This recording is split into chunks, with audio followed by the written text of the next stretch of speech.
before we get up out of here, man, we got to talk a little NBA here, man. Frank K, I was thinking about you, man. As I saw Chris Paul go off, I was like, yo, he should have put the 2K down, man. But you know how it goes. You would have put the 2K down, and then Chris Paul wouldn't have done that. And then from there, you would have lost that 2K. You've been pretty upset with that. So that's I was thinking that too. Yeah, it would have never worked like that. But shout out to Chris Paul, man. He was able to do what he did and get Patrick Beverley upset and pushing him in the back. I was like, man, I kind of enjoy seeing Patrick Beverley worked up like that. Didn't like the push. Push very dangerous. Not cool. The apology was even weirder. Man said, yo, my bad. Moses got the best of me. That push wasn't meant for you. I don't know who it was meant for. If it wasn't meant for Chris. But either way, I like seeing him be able to get up under his skin. And, 1, 2, 3, Cancun, that young man. And why I like that, because that sends Kawhi Leonard home as well. Since y'all was always talking about he better than Brown. So that's why I needed that vibe. So now I'm fully able to just enjoy this postseason, man. It's good. It's really good, man. Yeah, Chris Paul did what he needed to do. He kind of silenced the doubters in a little way. In a big way, yeah. For him to get to the finals is kind of a big deal. It is. Because he could lose, but still to go on this run, that still stands for something. It's almost like Iverson making the finals whenever he was with the Sixers. Like, it's still an iconic little moment. It's still an iconic stretch that you can look back on. He's going to have a better chance than AI. Oh, easily. He's got a better team for sure. And especially when you're talking about competition, AI went up against, when we're talking about one of the top 10 teams of all time with like Kobe and Shaq. Man. Like prime Kobe and Shaq, yeah. Yeah, so you feel good for Chris Paul.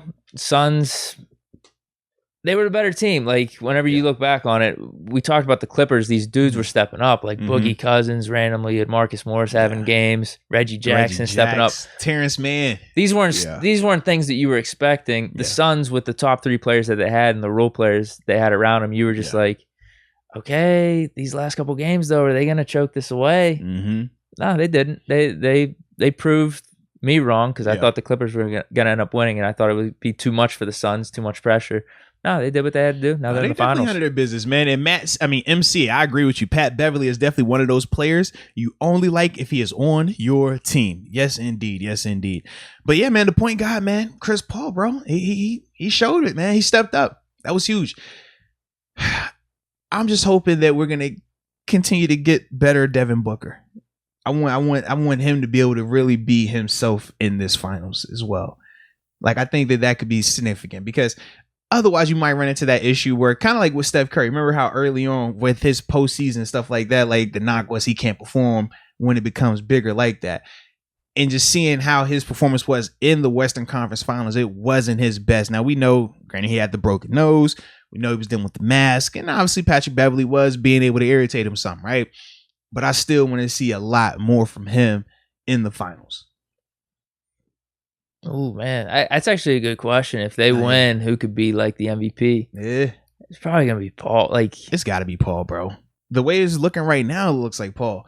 Like, Devin, I don't know. But if the Booker stuff happens that you're talking about, where he could just start balling out in the finals. Because, like, to you, has he looked confident since breaking that nose? Like, he hasn't been the same. He even admitted that the mask was jacking him up a little bit. Like, he didn't feel comfortable with it. Now, I wonder how much... I guess you still got to wear it, because to take it off in the finals, it's still a quick turnaround to just randomly stop wearing it altogether. But he didn't wear it in Game 6. Yeah, that's what I mean. Like, I don't know if he's gonna stick it out that way. I don't know, man, because that is a little dangerous at the same time. Oh, Frank K brings up this though, right? We talked about the MVP stuff, right? He took a prop bet for DeAndre Ayton to win Finals MVP. It's actually plus 8,000 odds on that, but I'm not against DeAndre Ayton potentially winning MVP in that finals if he's playing like how he played in this conference finals, because that was also crazy impact, offensively and defensively. Go ahead. I was gonna say, who do they give it? Like, say the finals were the Western Conference Finals, who would they give it to based off everyone's play? You think CP3? It'd be a coin flip between CP3 and Ayton. I think CP3 more later on, but Ayton, I think he was more consistent throughout. Yeah, because I guess CP3 missed the first 2 games. And Ayton, we know what Ayton did in that first game, like the oop to win it. It was 20 and 20 that game. Like, he's been the steady performer.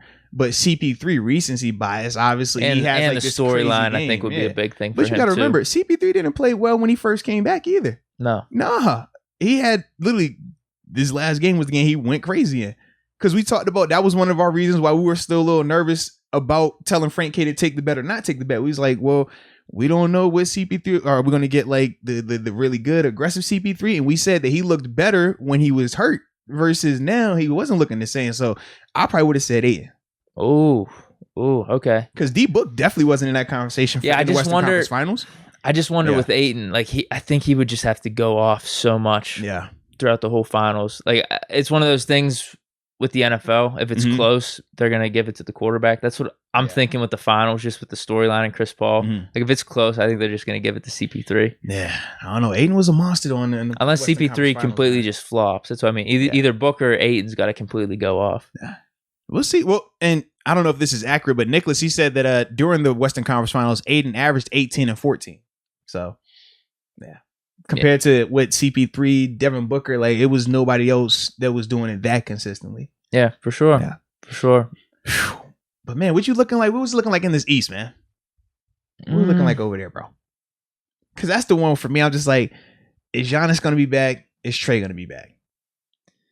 If not, I'm leaning Bucks because Brook Lopez looked like we saw how it was yesterday. Yeah, they didn't have an answer for Brook. They don't have an answer for any size. They have inside, an answer bro. for Bobby Portis either. Oh my god, like Bobby Portis this series is giving me Reggie Jackson vibes. He's giving me what Terrence Mann did in that Game 7 against Luka, and it was like, yo, Bobby Portis, when did you start doing this, man? What he brought to the table on offense, you're almost just like, do they need Giannis back? But he's not going to keep doing that. No, he's not. He's definitely. But like not, for him man. to be draining threes like that and then dunking, spreading out the offense a little with bit. The t-shirt underneath the jersey, it looks so stank. Like, why you got that shirt on where you're not in college, you're not in high school? Take that shirt off, man.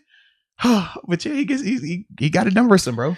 They had no answer in the paint, man. They got off to a crazy hot start, just dunking everywhere. And Hawks made it close at some points throughout the game, like got it close to 10, but then then the Bucks would then go up another 6-7, then it'd be like 16-17. Hawks, same thing, maybe get it back to 10 at some point. Bogdanovich would hit some threes. Better also, man. Yeah, exactly.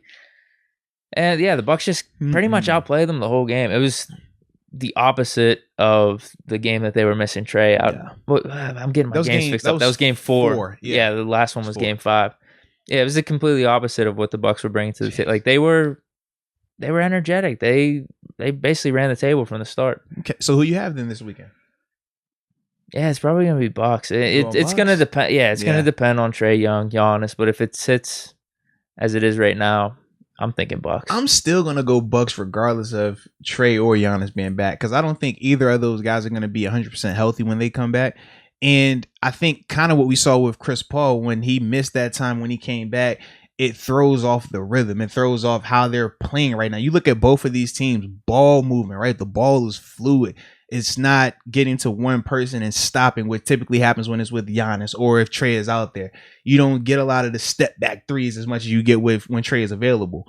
So just watching that style of play when either of those guys come back is gonna change. But I think because the Bucks had that Achilles heel of they can just go inside and play bully ball with the Hawks, I think that's gonna be the difference in that game, man. So that's why I think I got the Bucks winning it too, man. I get what you're saying. So if Trey Young comes back, he just might not be the same because of this injury. I just don't think he is, man. You saw even when he tried to finish the game, he wasn't the same. Like he just stood off in the corner and just was getting his steps in like the old people at the YMCA, man.